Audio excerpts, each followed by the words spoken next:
Hi everyone, it is Thursday, March 9th, 2017, and this is episode 105 of Serenova Crafts. I'm your host, Jessica. I can be found as Serenova on Ravelry and Twitter, and as Serenova Crafts on Instagram. You can find the show notes for today's episode on my blog or in the Ravelry group, links down below if you're watching on YouTube. Likes, subscribes, comments are always appreciated. If you are a new viewer, thank you for checking me out. If you are a returning viewer, welcome back. I appreciate the continued watching of this podcast. Let's see. Well, I'm back in our second bedroom. As you can tell, there's no longer a wall of swords behind me. Instead, there is a wall of random stuff, right? Wait, what's that on? That's Kevin's Gundam collection. More Gundams and even some Power Ranger stuff in there. That is Kevin's 3D printer, and this is my stuff over here. But the printer isn't running. As you can see, it's not moving or on, or there's no lights or anything. So I can actually record in here today, which means I can use my nice external webcam, which has a higher resolution than the webcam built into my laptop. So you will actually probably see a slightly higher video quality in this episode than you did in the last episode. But yeah, Kevin's not using the printer because the main body of his cat bus for Anime Boston is printed. And I just couldn't record in here because that thing's actually pretty loud, mainly because of, where is it? That. Right there. That's an extra fan he added because he increased the nozzle size and the plastic wasn't cooling quick enough. So it's actually quite loud now. So he's not printing, so I can record in here at the desk with my whole setup and everything, which is really nice. But yeah, beyond that, it's good to be back in here and back at the desk and back at, where my normal place is. I understand why he's printing all that stuff, and I'm not upset with him or anything, but, it's convenient to be back in here. So I do have a faux, a whip that I need to make up my mind about, and some stash. But it's kind of belated stash from Spa, and I'll tell you that when I show it to you. I will also do the drawing for the February Finished Objects thread in my Ravelry group. I didn't do that last week because I recorded on the last day of the month, and I wanted people to still be able to enter until that night. So I locked the thread the next morning, and so I need to do the draw now. And I know, who is it, Crazy Knitting Fool, who won last month. I know I haven't gotten back to you yet. I'm really, really sorry. But with work and my classes, it's just been super crazy. So within the next week, you'll get your thing. And whoever I pick today, you'll get your thing too, as long as you message me, right? So I'm just going to do the faux and stuff first. So last week you saw that I had a hoe in the form of a sock, right? Sock. Well, now I have a faux in the form of a pair of socks. Ta-da! I'm really quite happy with how these turned out. These knit up super fast, 5 days fast. Cast them on Saturday, finished them Thursday, I believe. Yeah, because Wednesday I had class Thursday. Yeah, finished them Thursday. So these were 5-day socks. I really like the color. Here it is in what remains of the cake. And it's really odd because, if you look at the blue in the cake and the blue in the socks, doesn't it look like two different shades of blue? And yet it's the same blue. Isn't that odd? On the heel it looks kind of the same, right? But on the legs or anything, it looks a little odd. But these are really nice. They're actually super comfy. I might save them until next spa and then wear them at next spa next year, but we'll see. I still need to weave in the last little tail for the cuff, but then they are done. I did actually make the legs a little higher. Normally they're about an inch shorter than what I made them here. I decided to make them a little longer because I decided I like taller socks. I like mid-calf socks, but I like them slightly above the mid of my calf. Not knee-high, but a little higher. So I made them a little taller than normal, and yet I still had this much left over. So this might end up in, I want to do a Find Your Fade. I'm sure people have seen it. It's been going around Ravelry. Everybody's been knitting them. It's like a fad right now, right? But you need some smaller quantities of yarn, and it's good for stash busting and leftovers. So I'm thinking this might end up in my Find Your Fade when I finally get around to stash diving and getting all the yarn together for it. Because I do have the pattern. I just need to actually decide what yarn I'm going to use for it. Let's see. I'm just going to weigh this real quick and tell you how many grams is left. I only used half the skein for the socks. Seriously, there's 42.4 grams left. This is 42.4 grams. What? Full pair of socks. Was it 150 gram skein? I didn't know. what is going on? And I knit pretty tightly too, so I would have thought I would have used more yarn, but whatever. Apparently there's like 42 grams of sock yarn there. But yeah, so that's done. Those are done. Those were like 5-day socks, like I said, so that's really nice to have them over and done with. I did actually start another pair of socks, but they are not in this room. They're in my purse in the living room. It is yarn I got at last year's spa, so Spa 2016 from Highland Handmaids on her sugar maple sock base, I think. Sugar maple sock. Yes, because the stuff I just got is, so yeah, sugar maple sock base. The pattern is called Coe, C-O-E. I don't know if that's how you say it, but anyways. So I started another pair of socks. Not that I need more socks or that I need another project on the needles, but, you know, c'est la vie. I started it. So I'm just pulling up something on my phone, the randomizer, for later so I don't forget. So I have it open and in front of me. There we go. Okay.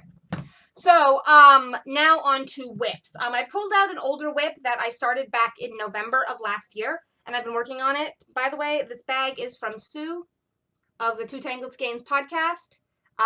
I still love it. Thank you, Sue. It's an amazing bag. I love the foxes fabric. I love foxes. I love cats. If you want me to love you forever, give me something with either of those on them.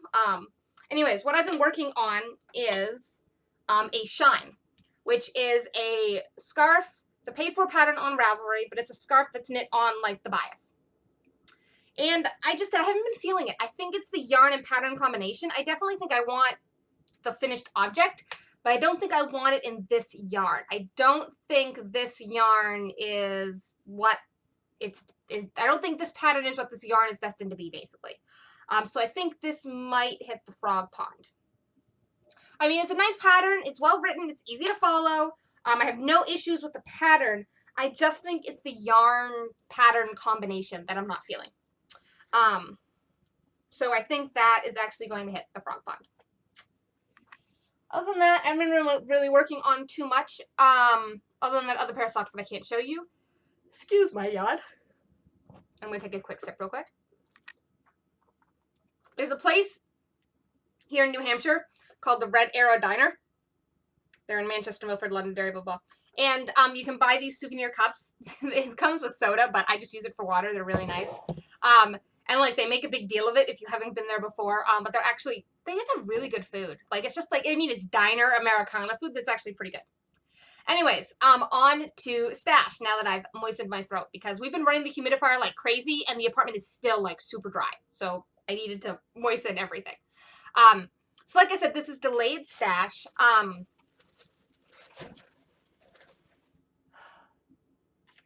Why can I not think of her name? I am blanking on her first name. Why am I blanking on her first name? I know her first name.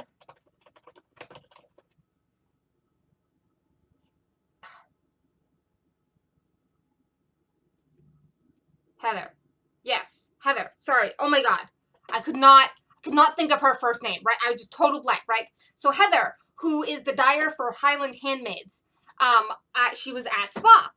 And she had the yarn, but she was giving out Progress Keepers. These are, yes, Progress Keepers, which eat skin, and she'd left these at home. So I stalked her Instagram and her Facebook, well, her business Instagram and her business Facebook, like all week until last week, until she made the post saying the yarn was on her website and available, and so I bought 2 skeins of her Spa colorway. So she called it Winter Blues, and it was a limited edition color for Spa 2017. So it's mainly light and dark blue with a little bit of pink and a little bit of green. Not that the camera's picking up the green, really. It's making my hand look really funky, too. Like, I swear to God, my hand isn't that dirty. It just looks it on the camera. Like, I swear my hands are clean. That's weird. Anyways, it's the way my knuckles are shadowing. But anyways, it is picking up a little bit on the pink, but there is a little bit of greenish in there, too. And so I am very happy.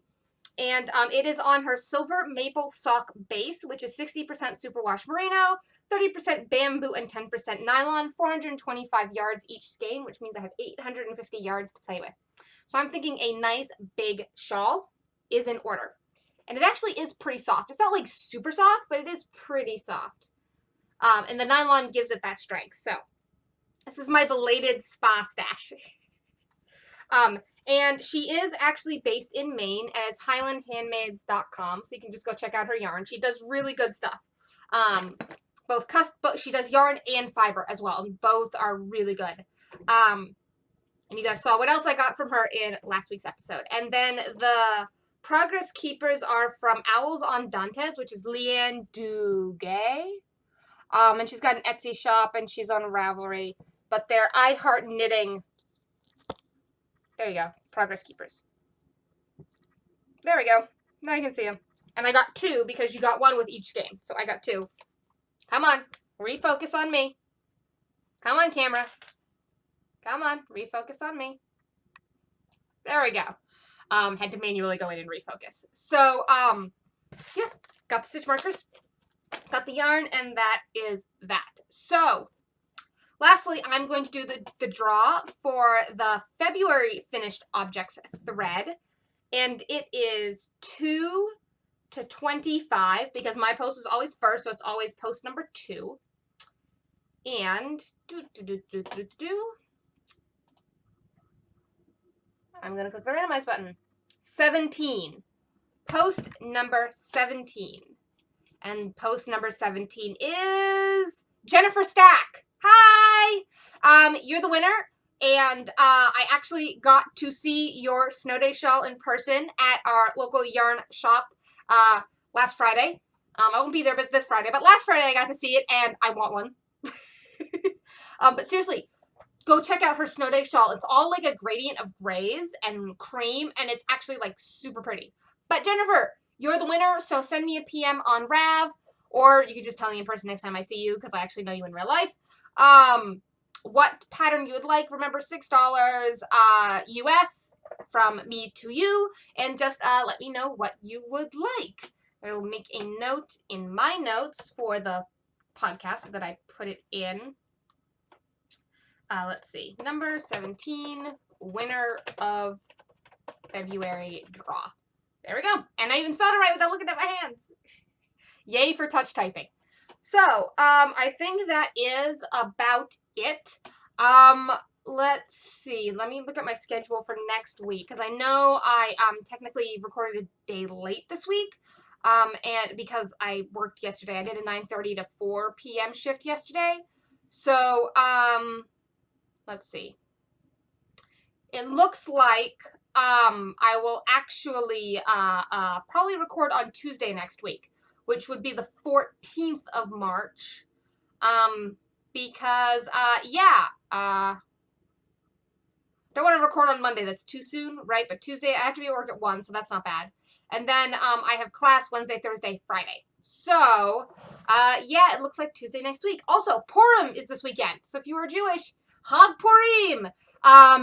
Purim is where we celebrate Queen Esther, and we read the Book of Esther. So if you're familiar with that, basically, Esther marries the Persian king, and then his advisor says, let's kill all the Jews. And Esther says, I don't want to die. And so she convinces the king to not kill all the Jews, which is the normal thing of history. And so we celebrate not dying. And it's usually Jewish holidays are, hey, we won, let's eat. But Purim is, hey, we won, let's eat, get drunk and gamble. Basically, we have those 2 extra steps on Purim. Because apparently we gamble because Haman, who's the bad guy in the story, he's the king's advisor who wanted to kill all the Jews, rolled dice to decide what day he was going to kill the Jews on. So we gamble because rolling of dice was what decided our fate. And we drink because, well, why not? Anyways, mini history religion lesson for you there. But seriously, happy Purim. Chag Purim. I will tell you all about it next week. I have a friend from work, one of my coworkers, who's actually coming with me to services, both Saturday night and Sunday, because Saturday night we're reading the whole Megillah, which is the book of what we call the Book of Esther, and we're doing Havdalah, which can be absolutely beautiful and breathtaking. It's how we end Shabbat, you know, and welcome in the new week. But then on Sunday, which is actual Purim, we are doing what we call the Purim spiel, which is basically the rabbi reads a sections of Megillah, usually in a funny voice, at least the current rabbi does it in a funny voice. And then the religious school students put on a play based on the Book of Esther. Now, in recent years, they have spoofed Grease, The Lion King, and like High School Musical, right? So it's completely just for funsies. And there'll be Hamantaschen and like little carnival games and stuff, but it should be fun. So have a good week, everyone. Have a happy Purim if you are celebrating. And I will see you all on Tuesday. Bye!